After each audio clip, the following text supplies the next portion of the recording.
All right, welcome everyone to today's Webmaster Central Office Hours Hangout. My name is John Mueller. I'm a Webmaster Trends Analyst at Google here in Switzerland. And part of what we do are these Office Hour Hangouts where people can join in and ask their questions around their website and web search. Bunch of stuff was submitted on YouTube already, but if any of you want to get started with a first question, feel free to jump on in. Can I just ask a question? Sure. If you remember, John, I asked you some Hangouts ago about the problem of favicon having disappeared since some months ago, and I was suspecting that the root not indexable may be a cause because I moved to a structure for multi-language, and I wrote down the name of the website. I don't know if you have time to have a look because nothing changed. Nothing changed. Okay, I passed it on to the team to check out. So I'm a bit surprised that nothing changed because it sounded like from their side they would take a look. Okay. I will push again. Maybe we can get something. Okay. Thank you very much. Sure. Another short question.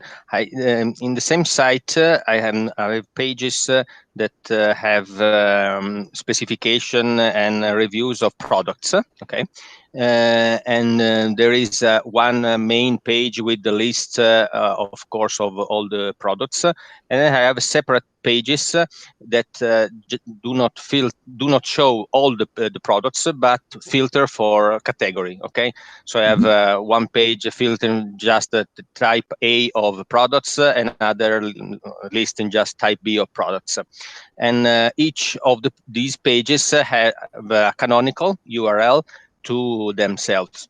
Of course, if you put other filters, the canonical points to the basic product page filter at the category. Okay, and in Google search, one language is fine. I mean, all these filtered lists are indexed, while in English, almost no pages are indexed, and Google says that these are duplicated pages. So the same page in another language are considered as duplicated, and I don't know if it is there anything I can look at. So is it with different languages the same page, or is it with the filters, with the categories and kind of? With the main list, the overall list is fine in both languages. Okay. The filtered pages, so the pages that show the list filtered by category, are normally indexed in one language and are not indexed in English. And in English, Google search says they are all duplicated pages with wrong canonical, because the canonical points to themselves, and instead Google says it should point to the main list. Okay, so they are considered as being duplicated. I don't know if it is being clear. Okay. I think that can make sense. I mean, it's hard to say without looking at your site, but I think that can make sense. So our systems, when they come across setups like this, where there's a possibility for a lot of URLs to be generated, and the URLs end up pointing at very similar content. For example, if you have a category page and you can filter by color and you can filter by size and all of these things, then the products that you show are essentially kind of just the same things. Different orders, different selection of the same products, essentially. And our systems try to recognize those kind of setups and to figure out which parameters in the URL are not important for the site, and then they will kind of skip that and focus on the canonical URLs, or the ones that they think are canonicals instead. So my guess is our systems looked at the setup that you have there and thought that we can save you time by focusing on the canonical URLs. So one thing I would look at there before trying to kind of fix this problem is if it's really a problem. So in particular, are these landing pages that you want to have indexed, are they critical for indexing? Is it something that is very visible or would otherwise be very visible in search? Is it the case that the product pages themselves are still indexable? So usually from the category page, you link to the product page. And the products are the ones that you usually would focus on. If those products are all indexed normally, and if the the pages that we fold out as canonical are not critical for your website, then I would just leave that and kind of let it be resolved like that. On the other hand, if the products themselves are not being indexed, and if the category pages that you're trying to get indexed are really critical for your site, then I would double check to make sure that the URL structure that you're using is one that does not allow Google to kind of run into the situation where we start to ignore things. So one example that I sometimes see is that you have parameters in the URL that can be swapped out for any text, and they still lead to the same page. For example, you have maybe product name equals a long descriptive name, and then you have the ID as well attached to the end. And as long as the ID is there, then that page shows a normal page. And that's something where our systems would say, oh, well, probably this product name is irrelevant, and we can just pick one and focus on that. Yeah, the URL does contain a variable, because these pages are filtered by compatibility. I mean, it's a list of accessories, and the category list is the list of accessories that are compatible with a specific product. So I would be interested in having an index, because if you search for accessory compatible to a specific problem, then you have that specific filtered page. No? And so the idea is that I have to check that if I put a random ID for compatibility, I should return 404 or yeah. And you can also check in Search Console. There is the URL parameter handling tool. I think it's in the old part of Search Console, where we show the URL parameters that we've noticed on your website and the ones that we've started to ignore. And you can change the settings there and say, well, actually, this is one that I think is important for me, and we'll pick that up. OK, thanks. Sure. All right. Any other question before we get started with the submitted ones? I've got one if now's a good time, John. Go for it. Mine's a bit of a conundrum in terms of user experience. So it has to do with Flash. So we run a large digital magazines website. Lots of it's user-generated content. So we've got about 2 million Flash magazines that we're essentially going to retire, because by the end of the year, most browsers don't recognize them all anyway. And so we've got the choice now, purely through our server setup. We've got the choice of, do we remove all of that content? And essentially, we'd love to 404 it, but the way that we've got it set up, because a lot of these are files, is we can 405 it, which is a very ugly access denied page of death.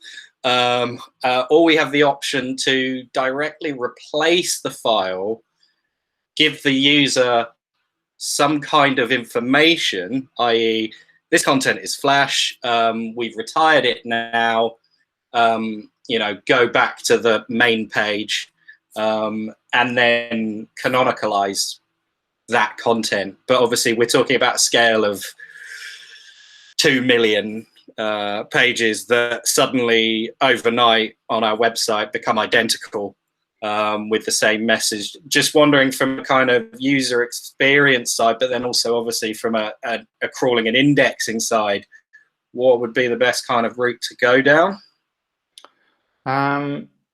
So in the long run, from an SEO point of view, both of these would be equivalent. So what would happen is the 405 we would recognize as an error. We would drop those pages.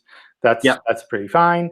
If you serve a HTML page instead, and the HTML page is the same content as other pages, then what would happen is we would pick that up as a soft 404. And then over time, we would treat it similar to kind of the page not found. The difference that you would see, probably from a practical point of view, is that we would continue crawling the HTML pages longer before we kind of slow down there. Because we like, well, looks like a normal HTML page. We'll double check a while. And probably we would just recrawl those more often. But if you used to have PDF files there or Flash files or whatever, then it's probably not the server load that you're worried about. And so that's something where, like, for a longer period of time, we'll be recrawling that. Practically speaking, we'll treat them the same. So my recommendation in a case like that would be to focus more on the user experience side and say, well, I'll put an HTML page here, and Google will treat it as a soft 404. Soft 404 isn't great, but it's essentially what you want. You want Google to figure out, OK, this page is gone. Yeah, and that is essentially it. I guess what we wanted to do from the user's perspective is when they land, kind of give them more information. Unfortunately, with our server setup, you can't customize any kind of 405 messaging to explain, why this content's been removed. So, OK, cool, brilliant. Thank you. Cool. Sure. OK, cheers. All right, I think someone else had a question. Okay. Also, sort of an old topic that we've discussed in the previous Hangout. Basically, if you remember, we have this weather website, and we have the issue that very weird canonicals are being selected. And we've been going back and forth with the team about it since basically end of June. But still, really, topic couldn't be progressed a lot. We are still in trial and error mode. And so I was wondering if there's anything that we can do to sort of speed this along, because now is our high season, and business is already pressuring me quite a lot to not get this fixed, but to take some radical measures. We are really talking about relaunching the whole site under a different URL, because it's in such a broken state that we are losing almost all of our relevant search traffic, which is horrible for us. Can you drop some sample URLs maybe in the chat here? Then I can pick that up afterwards and double check with the team. I can also post the Webmasters thread. It already has almost 30 replies, so we are back and forth a lot. But it seems to be a difficult issue to fix. So I appreciate that there's a lot of people trying to fix it already, but it's really business-wise, it's killer for us. It's really a problem. Sure. Thanks. I mean, if you can post maybe a link to a thread or a link to the pages where you're seeing this problem in the chat here, then I can pick that up afterwards. Oh, fantastic. Cool. Thanks. All right. Let me run through some of the submitted questions, and we can get. Or do you want to go, Chris? Oh yeah, I'd rather ask you actually. It'll probably be easier. We run a nice career advice platform, and we've been building this for like 12 years now. Okay, sorry, 8 to 10 years. It previously allowed open submission of guest posting, and people would come in, log in and get paid for actually providing content. And we never really had much editorial moderation in that process. It was very minimal. The last 3-4 years, we've stepped up the quality. We're trying to follow Google's best practices, the Webmaster guidelines. And we seem to run into a little bit of an issue on the older content and some bad outbound linking in the past. So we have a manual action now for outbound unnatural linking. And during the submission process, we tried to follow all the recommendations, but it seems the tools we were using didn't uncover all the links on the first audit. And then the second audit, we found issues as well. And we've learned really painfully over the last 5 months now that, maybe we should have taken more time on the initial reconsideration. And we are where we are now.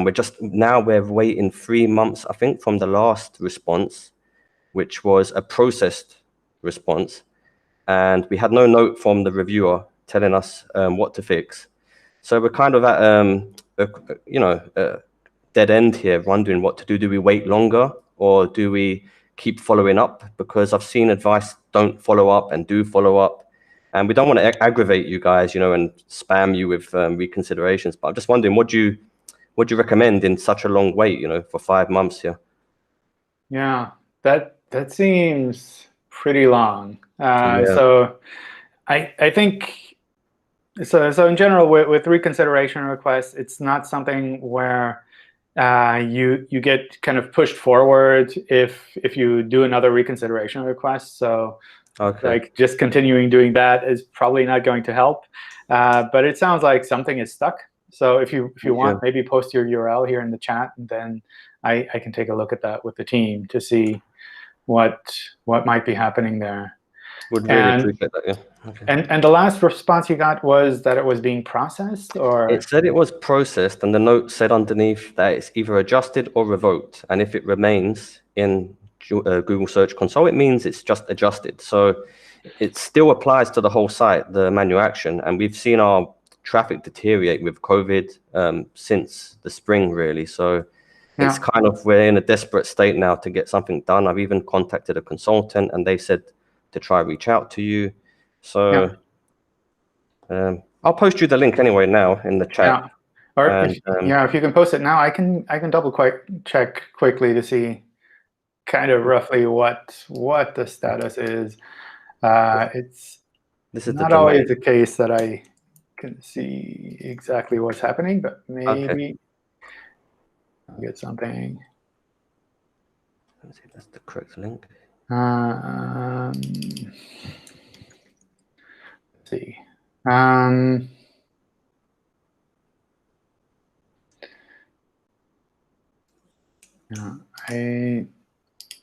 don't know what the current status there is.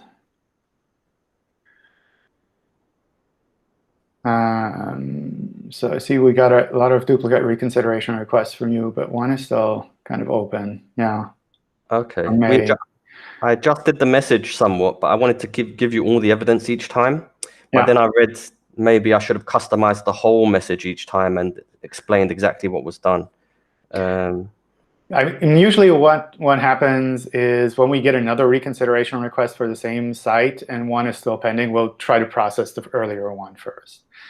But it seems like that's from May, and it's quite a bit past May now. Yeah. So I'll double check with the team, see if we can. If you could try to push it along, that would be amazing, because we're just waiting here, and it's just a bit frustrating, and we're already struggling with COVID and losing a bit of business and traffic as well. So we really appreciate it. So usually with these kinds of manual actions, what happens is we just devalue the outbound links on your site. Yeah, that's because we're not sure, like if we can't figure out which ones are actually good ones, then we might fall into kind of like a safe mode type thing. But that wouldn't affect the ranking of your website. So if you're seeing things around the ranking of your website differently now, then that seems like something worth kind of attacking separately. I think it's good to get this resolved, because then your website is really in a clean state again. But if you're seeing significant changes in ranking and visibility in search, that would probably be something different. Well, we dropped, I think it was about 35% a couple weeks after the initial notification came. So that was when it was alarming that we've been penalized, from the manual action itself. I think after we submitted it, the first response we sent, and we got rejected shortly after because of the issues with our audit, we saw an immediate drop. I think it was on Friday the 13th of April, I believe, where we saw that dip. But this COVID came at the same time as well, so it was quite difficult for us to think, we've been double hit by both factors, or it's Google or it's COVID. We couldn't really differentiate. And now I've got either the decision was to either no follow everything, because we feel we've no followed everything which is of any content possibility of being low quality. So we don't really want to do that, because I wanted to ask you actually a follow-up question, if I can. Would you recommend no following all outbound links on a site? Because from my understanding of SEO, this will lower the relevance, of the platform. I don't think it would lower the relevance, but it's unnecessary. I would try to link naturally within the web, and that's essentially fine. My general feeling here is really, if you're seeing a significant drop in search, that would be unrelated to the manual action. That would be something that would be separate. So one thing I've sometimes seen, I suspect it's not the case in your situation, is that when a site has a lot of unnatural outbound links, then sometimes it's part of a bigger network where it's like everyone has all of these unnatural outbound links, and a lot of support of that website was due to the unnatural outbound links. And if the web spam team takes a look at that network and kind of neutralizes the whole network, then of course those sites will also lose that support.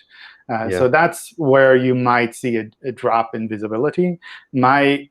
My guess, just I don't know, from talking with you, is that probably you're not a part of a crazy link network where it's like the support to your site has also been neutralized. But what I would kind of focus on here is try to kind of leave the unnatural outbound links manual action kind of running. I'll see if we can get that resolved on our side. But I wouldn't assume that that will fix the visibility issue of your site. OK.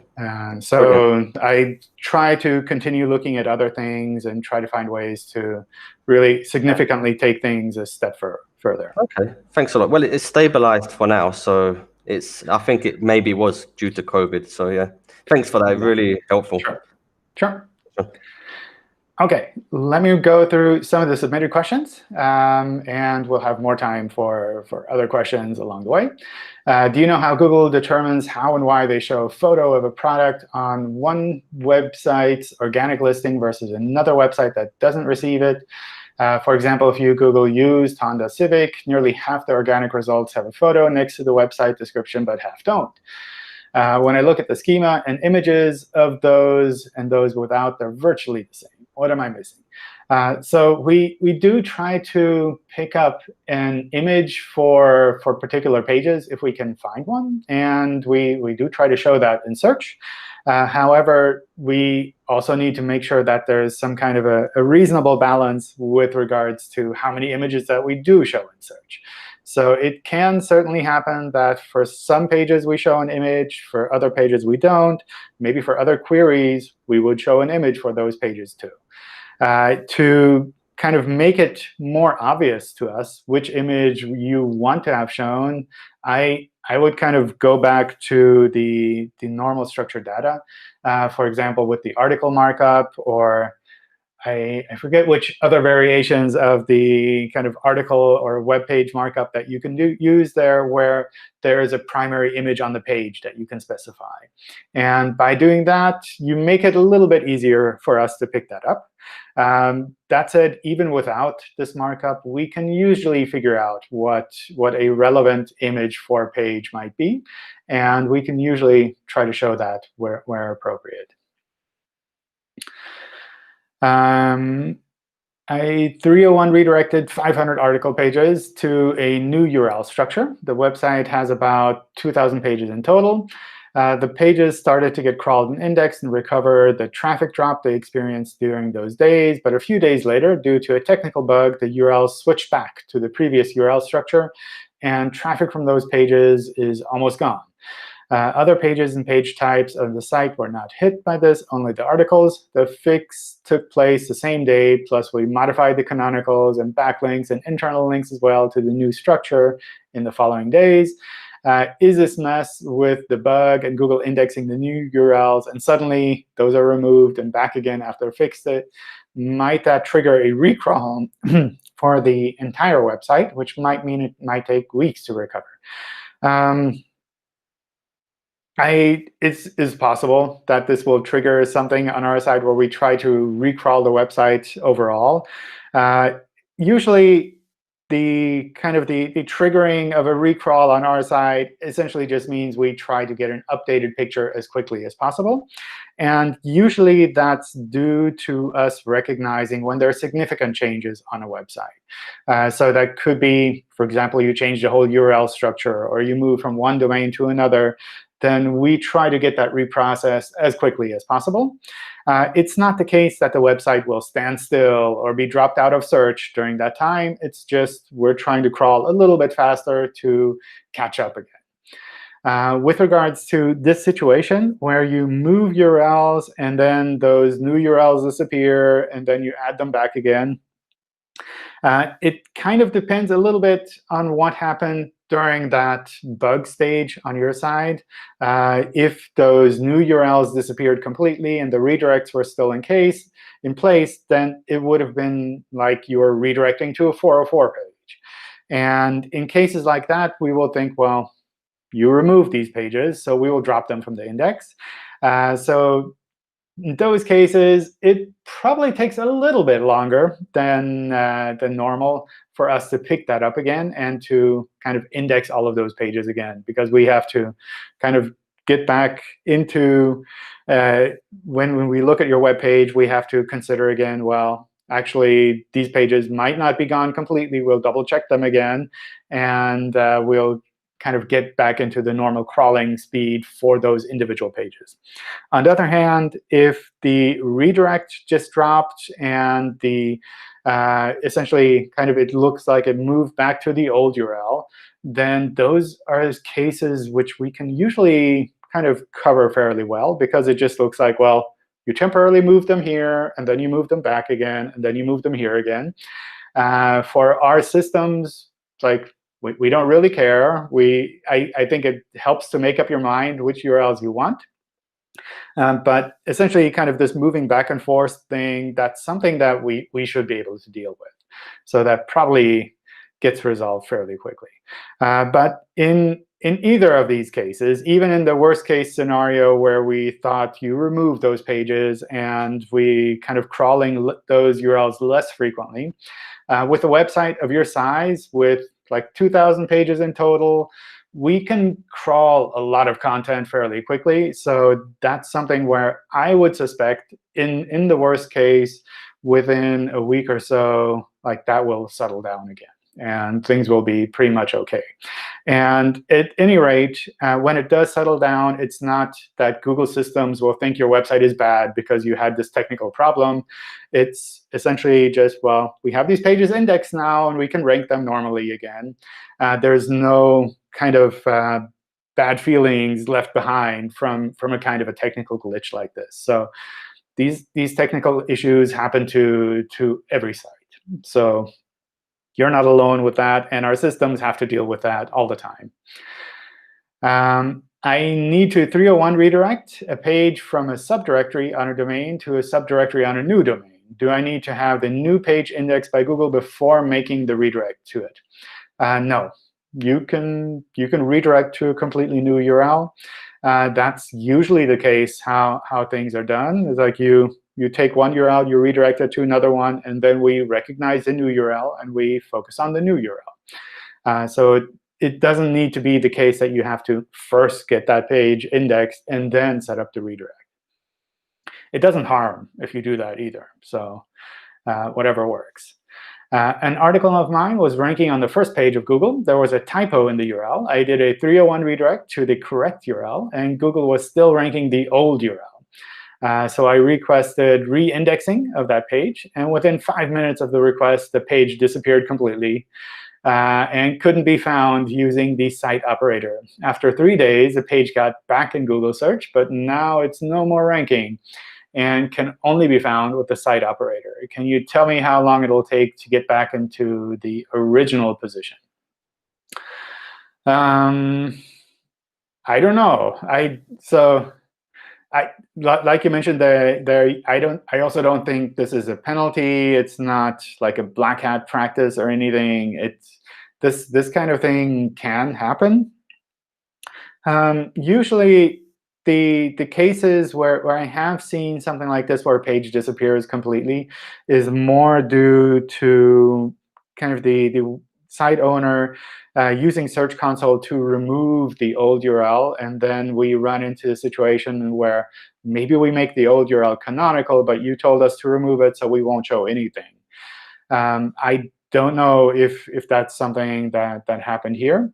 But in any case, it sometimes happens that things fall out of our index, and usually over time they come back in and they start ranking normally again. So this is something where I would try to just give it a little bit more time to settle down again. In Russia, we have two powerful search engines, Google and another.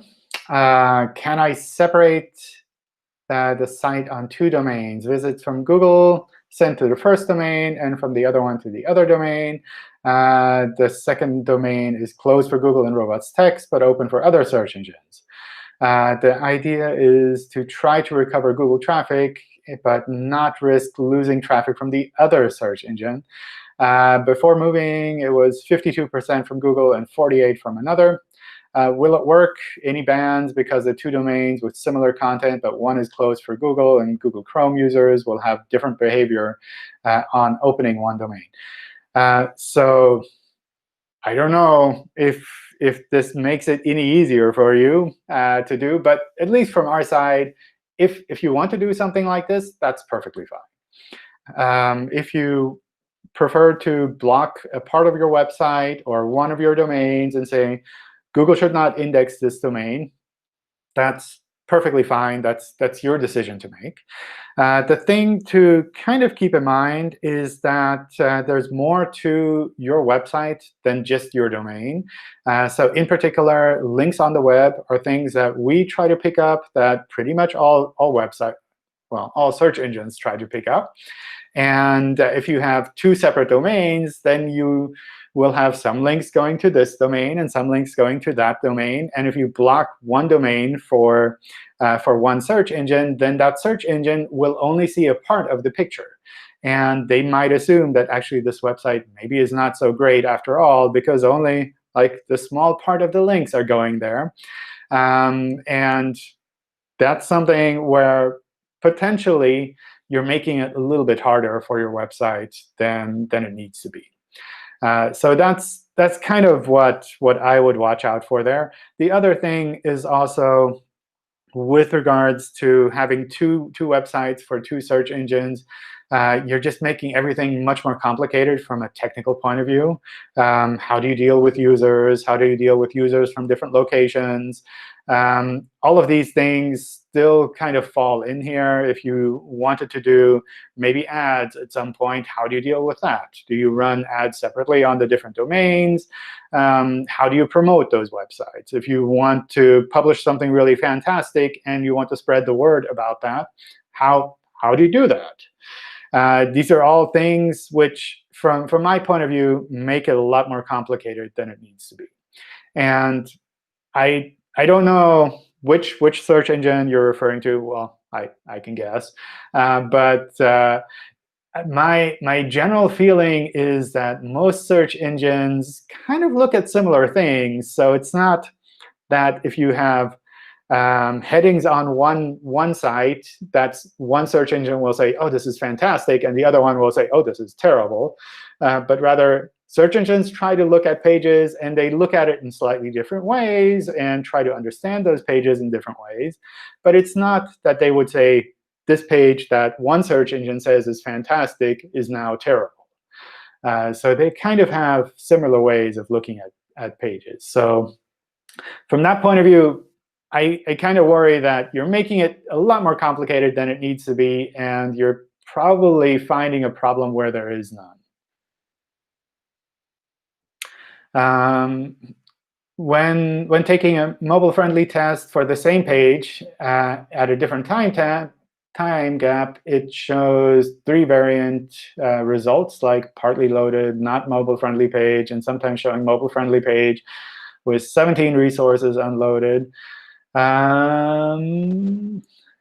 What is happening behind the crawling process? Is that the JavaScript not loading properly? Or are the tracking codes making the page really slow while rendering? so this can sometimes happen. What happens with the mobile-friendly test in particular is we know users of the test are impatient, and we try to bring back the results as quickly as possible.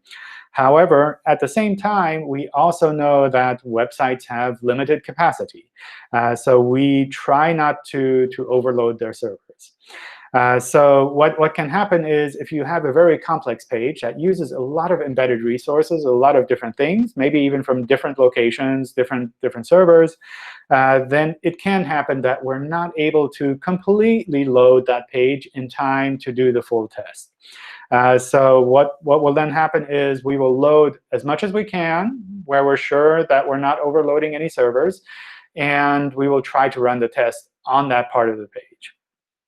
So if you run the test and you see that there are different JavaScript files or images missing, then that's generally a hint that that is happening. And that's generally something where I would say maybe wait again a little bit longer and try that test again at some later point to make sure that you're getting a real picture of how that page is actually crawlable and renderable.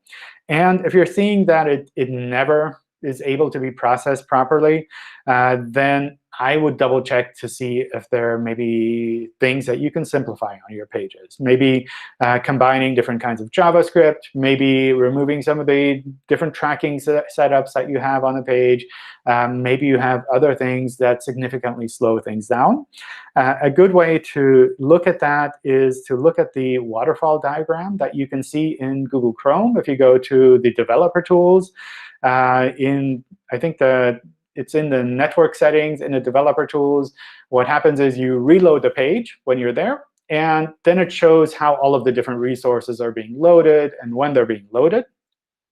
And usually, when you look at that and you compare it to other pages that you have or other pages on other people's sites, you can kind of guess where you might be going a little bit too far. It's not that there is any specific limit on our side with the number of resources or the time that it takes to load, but it is something where you can look at some pages, and maybe they have 100 or so resources. And other pages, when you load them, they have 10,000s of resources that need to be loaded in order to render the page. And then you can imagine that somewhere between there is probably a reasonable range to aim for. So if you have thousands of resources that are needed to load a page, then I could imagine that the mobile-friendly test at some point will say, well, this is like we're running out of time. We have to make a cutoff here.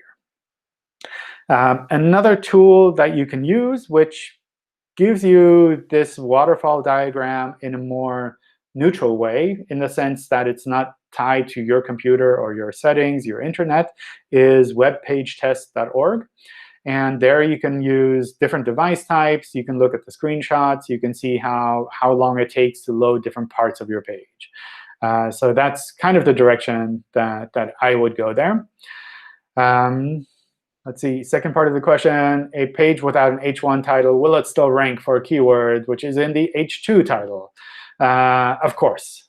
Absolutely. I mean, will it still? I don't know if it will still, but it can. It can, absolutely. So headings on a page help us to better understand the content on the page. Headings on the page are not the only ranking factor that we have. We look at the content on its own as well. But sometimes having a clear heading on a page gives us a little bit more information on what that section is about. So in particular, when it comes to images, that's something where headings and the context of that image helps us a lot to understand where we should be showing that image in image search. Because by design, kind of images are not text. We don't automatically know what we should be showing it for. And that combination of the image plus the landing page is something that depends quite a bit on the text of the page. And when it comes to text on a page, a heading is a really strong signal telling us this part of the page is about this topic. And whether you put that into an H1 tag or an H2 tag or H5 or whatever, that doesn't matter so much, but rather kind of this general signal that you give us that says, well, this part of the page is about this topic, and this other part of the page is maybe about a different topic. So that's generally what I would think about there. Is it good to have structured data WordPress plugin, or rather do it manually? Both approaches work fine. I think from purely a practical point of view, I would personally go with a plugin that does this for you, because then you can focus on the content. You don't have to focus on the technical implementation. If you're using something like WordPress, you're already focusing more on the content rather than how do I make an HTML page, or how do I serve my HTML page from a server. You're already focusing more on kind of the content, not the technical implementation. That said, in the end, if it's valid structured data, we don't care where it comes from. If it comes from a plugin, from your theme, if you added it manually, if you use JavaScript to add it after the page is loaded, all of those different types of structured data are perfectly fine. Is it possible that a website has been penalized in its traffic for less than 20 minutes of 503 service temporary unavailable and return to previous levels a week later? No, I don't think that would happen. So usually with 503s, what happens is we will not index the content that you serve us when we see a 503 response code. And we will assume that this is a temporary issue until we recognize that it's a permanent issue. So if you're talking about 20 minutes, or maybe half a day, or a day or so of 503 response codes from your server because it's down, because something is blocked, or something needs to happen, that's definitely something we can deal with, where we say, well, we'll try again. And essentially, during that time, we will not change the indexing of those pages. However, after a couple of days, when we still see a 503 status code, we will assume that this is not a temporary issue, but maybe your server is down. Or maybe these pages were removed, and your server is set up in a way that it serves a 503 instead of a 404 response code. And what will happen then is that kind of page by page, we will drop those pages from our index. But if you're talking about a time frame of 20 minutes, that would definitely not happen. And it would definitely not be the case that we would kind of demote that website in ranking during a time when we're seeing 503s. Because 503s are a very common thing on the web, and it's something that you should be doing if your server is slightly overloaded, or if it can't deal with the responses. Then 503 is the correct approach there. And that's not something that we would kind of like penalize a website or hold against it in any way. After the 5th of May, our site lost their rich snippets and was also removed from the recipe carousel. For 3 months, we're looking for a reason with no luck. We did tests, different URLs with LD plus JSON, schema.org, minimum properties. Previously, recipes were fully described. And now we switch to schema microdata only. Here's an example of a recipe. Interesting thing that some of the recipe collections which group together another type of URL, an article marked up only with the necessary schema.org recipe properties, which didn't have them removed from the recipe gallery. Removed only recipes grouped by URL recipe/asterisk. I don't know. This seems like a very specific question. I'll take a look to see if there's something specific happening here. But generally speaking, if you had structured or rich if you had rich results that were shown for your website and they disappear from one day to the next, then unless something specifically changed in the requirements on our side for that type of structured data, which can happen from time to time, but we try to keep it really rare, and we try to let you know about it, then that's more a sign that our algorithms reevaluated your website, and we're not really sure about the quality of your website. So that's something where I wouldn't focus so much on the technical implementation of that structured data. If you're sure that it was correct before, if it passes the validators that we have, then that's generally OK. I would focus more on the overall quality of the website. So I don't know this website. It's hard for me to say that this is not a good high-quality website. But that's kind of, from our point of view, where we see these kind of changes happening. Where it's like, well, we kind of reevaluated everything around the website. And we're like, we're not really sure if it meets the bar for what we would like to show in the rich results. And what can sometimes make this confusing is that sometimes a website might be kind of on the edge there, and we will reevaluate that after some time as well. And if during that time you're kind of fiddling with the structured data and fiddling with it in a way that kind of breaks the structured data, then suddenly we'll be like, oh, we would like to show rich results from this website, but now the rich results are broken, so we don't have anything to show anymore. So that's something sometimes to watch out for there. So what I would do here is double check to see that things are technically OK. So I would use a rich results test, double check that you have the right rich result types on the pages that you want to have shown. Double check the kind of policies that we have around those rich results types to make sure that you're doing things in a way that matches what our systems are looking for. Then do maybe a site query for your website to double check to see if we could theoretically show those rich results types. Usually, when you do a site query, we try to show the rich results types even if we otherwise might not show them in search. So that's a kind of a weird workaround to figure out if there's a quality issue or not. And if they're shown in a site query, but they're not shown for normal queries leading to your pages, then that's usually a sign that you need to work on the overall quality of the website. So that's kind of the direction I would go. Externally, I'll double check with the team to make sure that things are kind of working as expected here. But that's usually the direction I would head here. Why are some URLs submitted in a sitemap, but Search Console shows indexed, not submitted in a sitemap?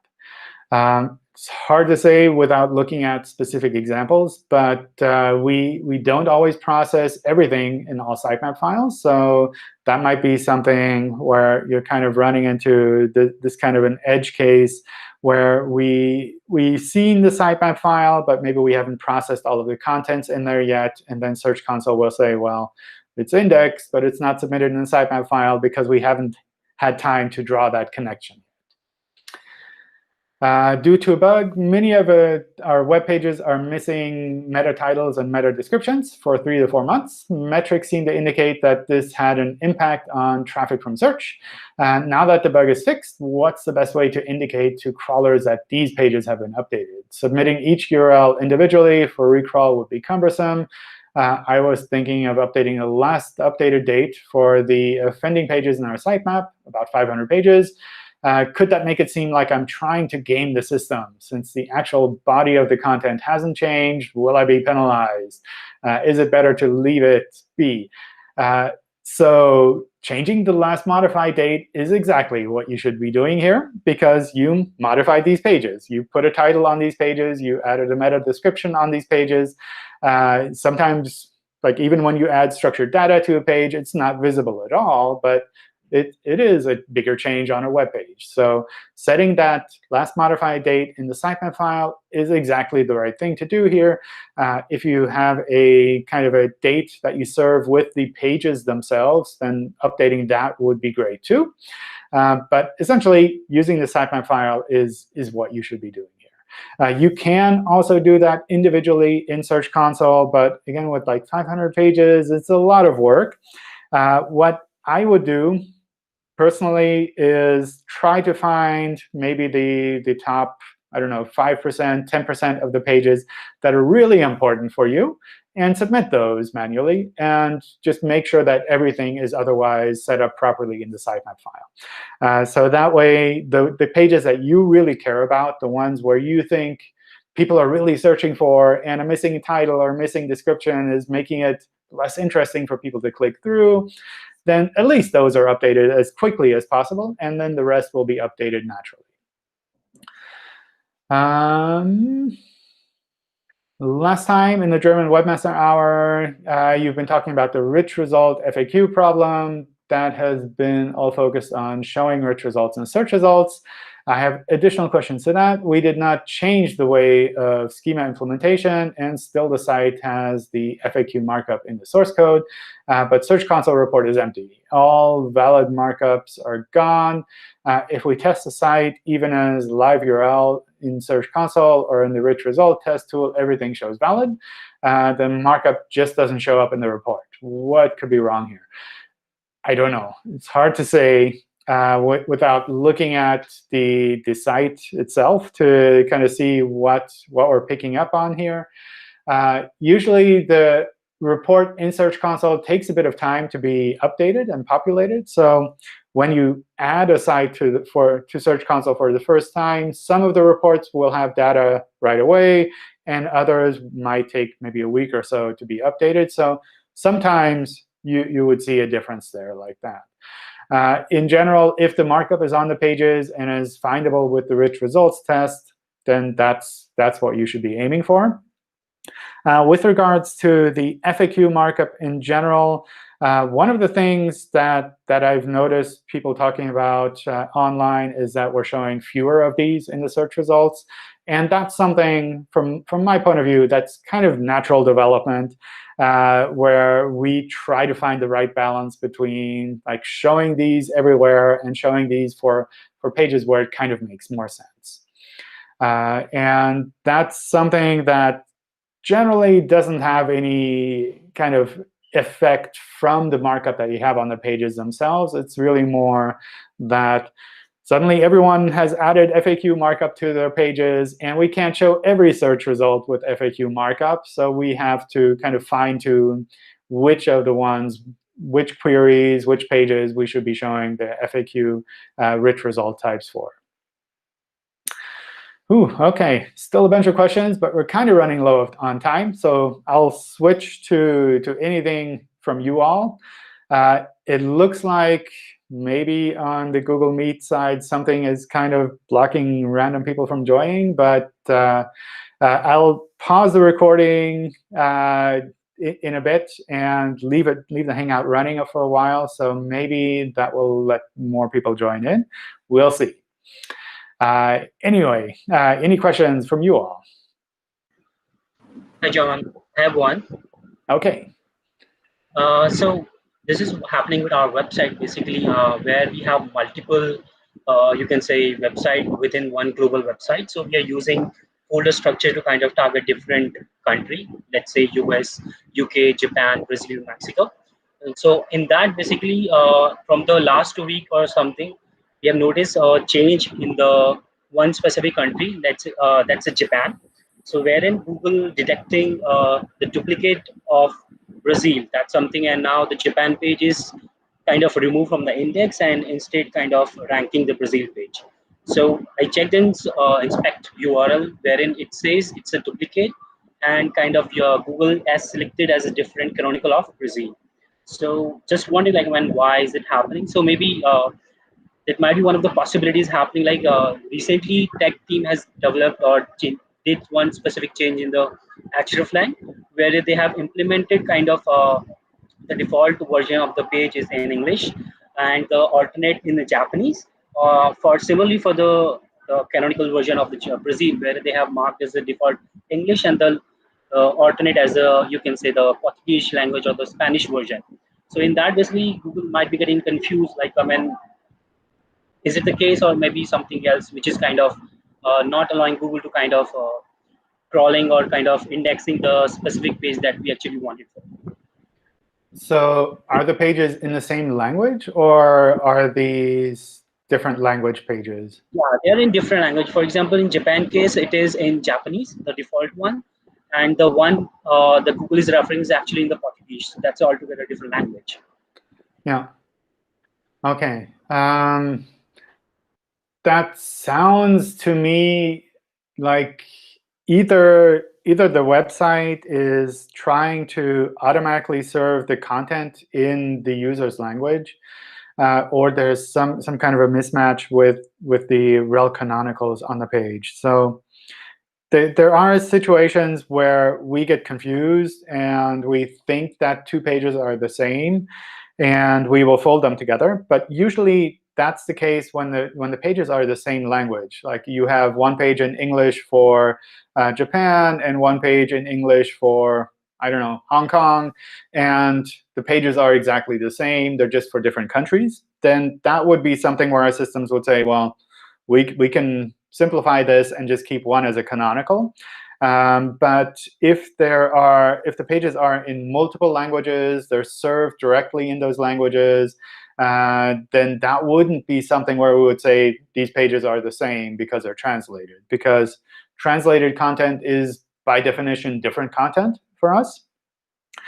So we shouldn't be kind of confused by that kind of setup and fold things together. That seems more like something where the confusion probably comes from something else other than kind of the hreflang pages there.